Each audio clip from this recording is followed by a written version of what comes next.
Good morning, Pally. Today is Tuesday, January 24th, 2023. I'm Ellie Roth. And I'm Drew Nagesh. Welcome to InFocus.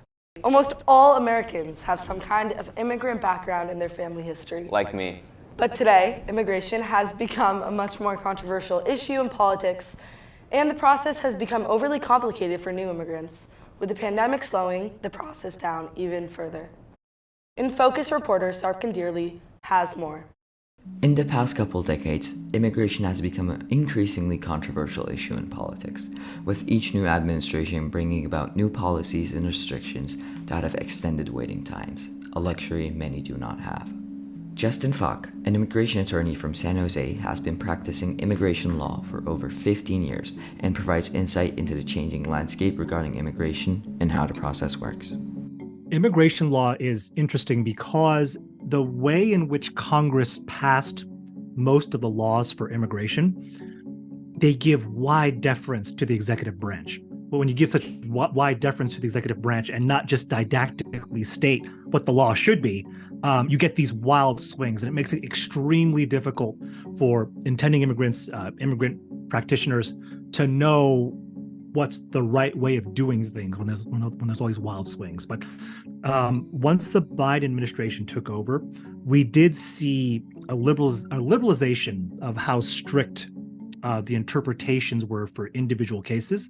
So it's more likely now that you'll get an approval for a given case than you would have during the Trump administration. Generally true as well. I think we've seen some speed up of cases in terms of the way they're being adjudicated. Especially our family-based cases, we've seen a lot more quicker adjudication times for those. Although with the pandemic, there were some major slowdowns overall in immigration law. Many also make the hard decision to leave their home behind for a better future and opportunities. Mohammed Abdul Sattar, a high school student and music producer from Egypt, wishes to continue his education and career in the United States as it provides him with opportunities that he does not have access to in his home country.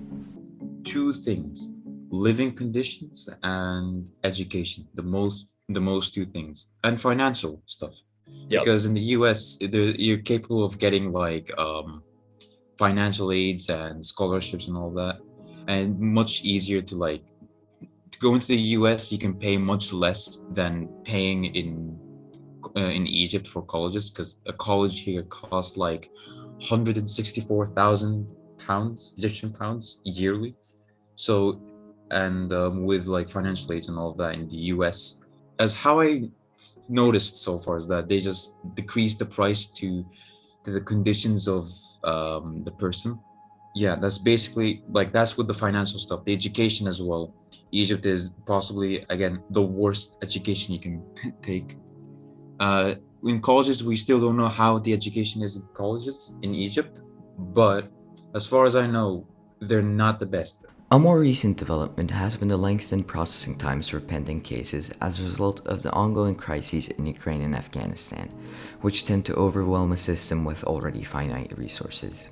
There's a case type called humanitarian parole. That became huge with the Afghanistan pullout. And we have 30 pending cases for Afghan refugees, essentially trying to get this humanitarian parole done for them. And then they also use the same mechanism for the Ukrainian refugees as well. There's finite resources in immigration in general, both overseas and here in terms of processing cases. So anytime you present a new facility for people to get over here, so for example, the humanitarian parole for Afghanistan, we thought, once we apply, within a few weeks, we'll get the answers to get these people out of there. Our cases it's been, I think it was September when Afghanistan fell. We're still waiting for a majority of our cases.